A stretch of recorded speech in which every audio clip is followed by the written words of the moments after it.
привязанный скотчем. Добрый день, сегодня прогоним пару матов об очередной драме с аниме-форума про некоего Лёлика, а он же Лёша, и некую Дашу. Бя, мразь вонючая, сука. Давно не было никаких угарных форсов со всеми любимого аниме-форума, и вот я чисто случайно из комментариев узнал, что там происходит в данный момент самая настоящая драма.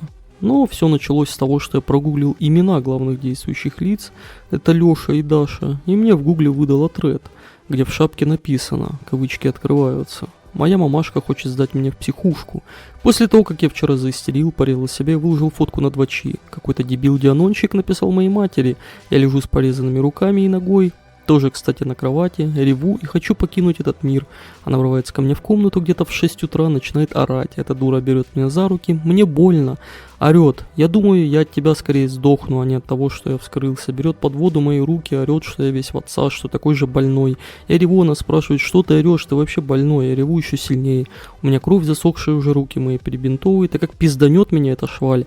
Прямо по щеке такую пощечину. Говорит, что сдаст меня в психбольницу и что мне там самое место. Говорит, что ты понимаешь, что это психушка. Ты что наделал? Ты зачем это сделал? Орет на меня с матами. Она говорит, что всегда я таким был и что вообще я самый ужасный в мире и только проблемы у нее от меня. Говорила, что будет отключать мне интернет и вообще и телефон прятать. Я ей говорю: ты долбоебка, что ли? Мне 24 года, я сам могу решать, когда и сколько мне сидеть. Она отвечает: съезжай и будешь сам решать. Твоего ничего в этом доме нет, и ты должен меня слушать. Я же мать. Сказала, не дай бог ей еще хоть раз кто-то напишет, она меня вышвырнет на улицу. И вообще мне пора давно искать работку и становиться нормальным человеком. Я-то не против, но на меня сразу работодатели косо смотрят, когда узнают, что у меня инвалидность. Образования у меня никакого нет. Эта дура потом еще несколько раз приходила меня пиздить по щекам, била по рукам. Я думал взять бы этот нож и воткнуть в нее, так сказать. Также чуть не порвала фотку Даши и сказала, что я уже надоел с ней. Конец цитаты. Далее в этой пасти он там описывает, что хотел бы свою маман вместе с некой Дарьей закрыть в подвале и держать их только на воде. Прочитав эту шизу, я заинтересовался и промотал вниз. В чем же суть? И внизу уже была пояснительная бригада, кавычки открываются. Напоминаю, положняк такой. Потерял Дашу, потому что угрожал ее замочить. Сейчас, видимо, хочет завершить задуманное. Шизеет на глазах, имеет ее фотку над кроватью и по всей комнате. Приходил его одноклассник, знакомый, из-за чего главный герой подорвался и начал его материть и оскорблять. На это его знакомый поведал, что у главного героя хуй 5 сантиметров и что в школе ему снимали портки при бабах. Также его знакомый поведал, что главный герой сталкерил еще другую тянку 5 лет и пришлось чуть ли не по ебалу ему бить, чтобы он это прекратил. Даша нашлась в своих сообщениях, подтверждает, что этот человек полнейший шиз, который превращал ее в жизнь в настоящий ад. Просит Анона не сливать ее, Анон благодарно не стал. Тян очень адекватно и изговорчивая. Леша начал себя резать. Конец цитаты. Сука, блядь. Дабы восстановить хронологию всех событий, пришлось, как в старые добрые, пошерстить треды и узнать историю полностью, потому что здесь бабарабская драма покруче, чем с курьером-каскадером, которого благодарная избранница пырнула ножом. Но это на первый взгляд. Все началось с треда от 13 октября, где главный герой написал, кавычки открываются: «Я ищу Дашу, 2002 год рождения, день рождения в мае, учится на что-то связанное с языками, город Львов, на фотке она. Помогите мне найти Дашу, кто чем сможет, пожалуйста». И да, тот Анон, который нашел мне Дашу, но не скинул на нее ссылку, гори в аду, чмо, и хватит говорить, что вы ее ебали. Это неправда. Конец цитаты. Самое необычное, что главный герой оказался тем еще шизиком. Не стал активно отвечать людям в треде и всяким троллям, реагируя абсолютно на любой вброс касательно этой так называемой Даши. Люди пользовались этим и писали, что видели ее в борделе, что она в Армению уже летит с каким-то чуваком. Вот, например: «Бля, так это ты тут Амешка? Она про тебя рассказывала, что игнорила до последнего, но ты не понимал и продолжал навязываться. Пришлось страницу удалить. Ты не думал, почему тебя подруги ее сразу в ЧС кинули, додик? Да все просто, она нашла себе самца, меня, который ее качественно ебет и очень хочет, чтобы опущ, ты, ее больше не беспокоил. Эта неделя была просто волшебной. Давно мне так не сосали, конечно». Конец цитаты. Во втором треде главный герой не унывал и даже написал стих. «Даша, вернись ко мне, я написал тебе стихотворение». Даша, Даша, весна моя, весна наша, солнечных лучей прекрасный свет. Тебе прекрасней в мире нет, вернись ко мне, моя звезда, скажи на это «да». На этом моменте стоит упомянуть, кто же наш главный герой. А это некий Алмазов Алексей, 98-го года рождения, из города Дзержинск. И уже во втором треде наш главный герой отписал, кавычки открываются: «Весело вам?» А мне нихуя не весело. Какой-то долбоеб из прошлого треда написал матери, из-за чего я получил по полной. Хуесосы, чтоб вы сдохли. Гори, двач, гори в аду, двач. Конец цитаты. В этом же треде стало известно, что Алексей познакомился с этой Дашей в интернетах, а точнее во ВКонтуктах. Далее стало известно, что познакомился он с ней там, еще в далеком 2018 году. Зациклился на ней и влюбился по полной, так сказать. Ну, ты не чувствуешь, что ты ее реально преследуешь? Как я ее преследую? Где я ее преследую? Что характерно, в реальности он ее никогда не видел, но со слов самой героини, он ее люто заебал и не давал ей нормально жить. И ожидаемо она этого челика послала к хуям, ну еще 4 года назад, соответственно. Возможно, треды с поисками этой Даши были и до этого, но зафорсилась эта тема только сейчас, и спустя 4 года этот шизик Леша стал заебывать двачи с просьбами найти девку, которую он никогда вживую не видел. Может, это вообще фэк? Но, как оказывается, нет. Эту так называемую Дашу нашли во ВКонтакте, с ней связались, и она подтвердила, что Леша этот так называемый, он конкретно шизоид. И вернемся к хронологии. В третьем треде этот умник в шапке написал, кавычки открываются: «Знаете, друзья, вот вы меня называете неадекватным троллем, омешкой, инвалидом, шизом, еще кем-то. Вот поэтому я решил высказаться о моих чувствах. То, что я думаю. Знаете, мне очень неприятно ваше отношение ко мне. Когда я впервые создавал тред о Даше, я надеялся, что мне помогут хотя бы чем-то, поддержат. И правда такие были. Но когда я начинал создавать все больше тредов о Даше, почему-то людям было с этого смешно. Я просто не понимаю, что тут смешного? Дожили. Смеются над человеком, который просто просит помощи. Я не скрою, я разочаровался в дваче. До этого я думал, что тут все мои друзья, и что тут-то меня такого всего якобы больного и дефектного примут и поймут. Но не тут-то было. И куда мне теперь идти? Так мало того, что вы сдианулили меня, какой-то долбоеб-дианонщик написал моей матери. Еще и раскрыл инфу, что у меня есть инвалидность. И вы после этого еще больше начали ржать и потешаться. Дожили. Смеяться мало того над человеком, который просит помощи, так еще и над инвалидом. Я писал в одном из своих тредов. Я пишу все это, в том числе и в надежде на то, что Даша это увидит. А мало ли, вдруг она вспомнит обо мне и о том, что я ей рассказывал на дваче, зайдет, а там ее фотка и вежливые просьбы вернуться. Есть же такая вероятность, согласитесь. Может, она и маленькая, но есть. А вы все гнусно потешаетесь. У вас у самих с головой не все в порядке. Половина двача — это троподрочеры, другая половина — те, кто сытся заговорить с девушкой, которая ему нравится. И вы мне что-то будете говорить про нежность и ненормальность? Сначала вылечите своих тараканов. Здоровые люди явно не стали бы смеяться над ситуацией, а значит, вы ничем не лучше меня. Какими хотите казаться? Даша, еще раз, если ты это видишь, пожалуйста, напиши мне. Я больше не буду причинять тебе боль, обещаю. Я хочу узнать, в порядке ли ты. Со всеми этими воинами я себе все нервы истрепал. Я любил и люблю тебя больше всего на свете.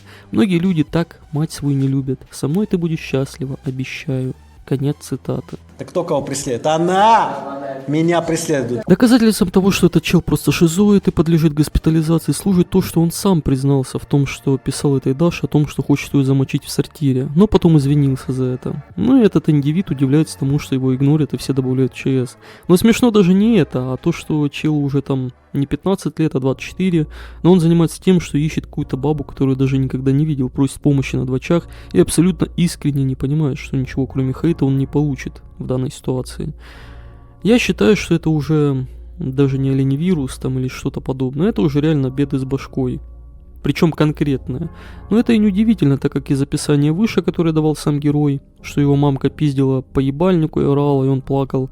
То есть семья типичная ВСЖшная, где присутствует домашнее насилие. Походу челика не один раз головой об стену пиздили родственники, но и также унижали в типичной ВСЖ-школе, при бабах снимая портки. И судя по всему, детских травм у чела очень много, отчего у него присутствуют не только наклонности замочить в сортире кого-либо, а и немного иные расстройства. Например, в треде, который я увидел самым первым, наш герой написал, кавычки открываются: «Меня очень возбуждает мой отец. Можете думать, думать, что это какая-то шутка, но я не знаю, что с этим делать. Это у меня давно еще. Я не знаю, почему так. Он давно сдох, но я до сих пор думаю о нем, и иногда у меня встает хуй. Это не шутки, я вообще не знаю, из-за чего так. Я скоро провода перережу во всем доме, чтобы ни у кого не было света. Конец цитаты. Изначально этот чел мне очень напомнил Толяна. Тот тоже мамку с бабкой хотел замочить в сортире, также пиздострадал по певицам из США, которые его никогда не видели, и также обижался и до сих пор обижается, когда над ним рофлят на эту тему. Я подозреваю, что у этих господ одно и то же психическое расстройство, просто в разной стадии, потому что наклонности у них одни и те же. Ну разве что у нас нет задокументированных сведений о том, что Толян пытался когда-то совершать РКН, а Алексей все-таки пытался. Ну и нет сведений о том, что Толян когда-то мочил в сортире каких-то живых существ, в отличие от Алексея. В очередном треде Алексей в шапке пишет, кавычки открываются. Очень весело, посмеялись, очень весело вам. А мне ни капли не весело, не смешно и никогда не было. Вы просто помните, что вы все сдохнете рано или поздно, а я буду продолжать жить и вспоминать о вас как о ничтожествах. Вам смешно? Смейтесь! Смех продлевает жизнь, хотя вам это не поможет, ведь вы все равно сдохнете. Ведь вы смертные, ведь вам не ценна жизнь. Я ценю свою жизнь. Сегодня я ездил на дачу кормить кур, и со мной там чуть не приключилось горе. Я покормил кур, хотел достать фотку Даши, но не обнаружил ее в кармане. Я ужасно сильно испугался, но Даша меня сама нашла. Я нашел фотку на полу. Это была такая радость для меня. Пусть Даши сейчас нет со мной рядом, но в сердце и руке она постоянно. В этом же треде кто-то пытался провести тест Алёшки по Роршаху, а другие участники треда, возможно, и сам Лёшка, отвечали на вопросы. Но это не важно, так как тест Роршаха не помог, и уже в следующем треде Лёша написал, кавычки открываются: «Я в депрессии, вас ненавижу. Я разочарован во всем. Мне кажется, я опять начну испытывать ненависть к Даше. А когда я испытываю кому-то ненависть, у меня появляются очень сильно негативные мысли. Каждый день я начинаю думать о том, как приду к этому человеку в универ, а она смотрит на меня удивленными глазами и не понимает, что я здесь делаю. Говорит мне: только не трогай меня, пожалуйста». А я ей в ответ: я не буду, ты только скажи мне, зачем ты меня бросила и всем все рассказала. Она начинает оправдываться, а я просто беру, сжимаю сильно ее руку до боли и слез, а потом молча ухожу. Я считаю Дашу мразью и тварью, но я все еще люблю ее и желаю ей только самого лучшего. Я мечтаю приехать во Львов и чтобы она со мной жила. Сегодня опять носил ее фотку в кармане, смотрел на нее и появлялась мысль порвать и выбросить, но я не стал. Конец цитаты. Что ты в ней нашел? Что? Вот объясни просто по пунктам. Да хуй знает, ёпт, не знаю. Вы сами на картинке можете прочитать, что он там пишет. В принципе, я не могу зачитывать, что он там пишет, потому что мне ролик просто выпилят. Но если кратко говорить, то он там пишет о том, что ему нравилось издеваться над животными, и мысли о мочилове в сортирах ему приходили еще в 11-12 лет. Собственно говоря, даже без образования психолога, понимаю, что вся эта шиза у него исключительно из-за травли дома и травли в школе. В таких условиях человек не может вырасти нормальным, потом получаются вот такие вот больные на голову Лёши, которые ходят и живут в замкнутой ВСЖ-системе, и в любой момент могут слететь с катушек, взять в руки пилу и пойти вершить, так сказать, суд над человеками. Но пока что он этого делать не стал. А под конец треда бросил фотки, где он пытался совершить РКН.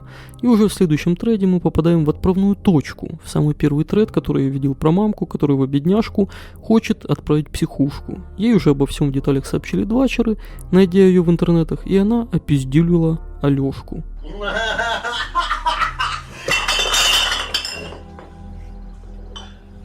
Последний тред за авторством Лёшки был от 22 октября, где он поведал истории своей нелегкой жизни, кавычки открываются. Я был очень травмированным ребенком, так как мои родители постоянно ссорились. Отец бил мать и меня. Мы буквально от него прятались. Поэтому я вырос очень эмоциональным и обидчивым плаксой.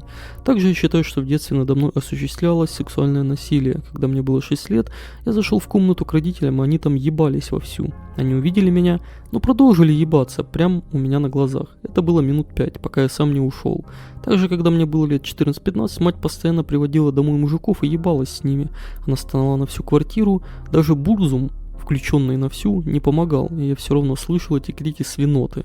Конец цитаты. В этом, как и в других тредах, было очень много любителей пожалейки, которые давали искренние советы Алёшке, которые он скипал и орал, что вы ничего не понимаете. И в последнем треде ньюфагов, жалейщиков Алёшки было еще больше. А еще больше, чем обычно, было жалейщиков, которые уже явно просто тралили Алёшку за его шизовысеры. И даже такой человек, как он, смог осознать, что от двача ему будет только вред, и свой последний тред под номером 10 делал уже не он сам, а кто-то из анонимов. Либо треды за авторством Алёшки стали просто удалять модераторы, так как он уже просто заебал всех своим нытьем.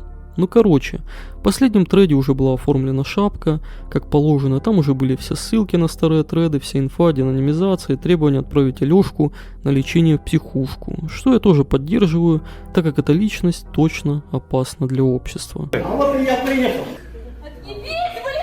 К сожалению, дальше эта история развития не получила. Тред умер через 500 постов, и то ли никто не перекатил, то ли модеры просто стали тереть. Но в любом случае, я думаю, после такого количества хейта и издевательств, Лёшка пойдет мочить в сортире безвинных животных, ну и тому подобное, так как свою бывшую возлюбленную по имени Алинка, которую он сталкерил тоже лет 5, по сведениям своего же одноклассника, который это все слил на двачи, но неважно.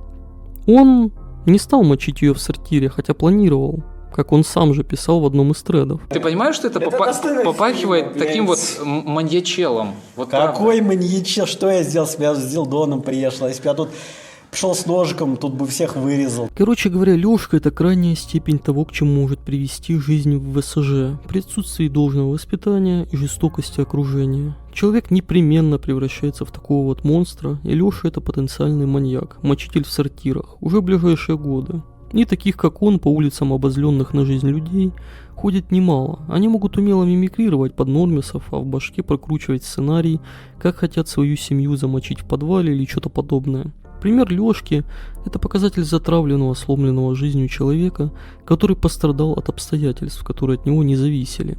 Потому что ёбнутые родители – это не его вина. Но эти все преследования баб, мочилова животных, жестокость – это уже побочный эффект, так сказать, безответственных родаков, которые превращают детей в шизов. Ну а потом уже окружение, школа, родной нищий двор, где над таким додиком, понятное дело, издевались, а сдачи он давать не умел, так как его не научили.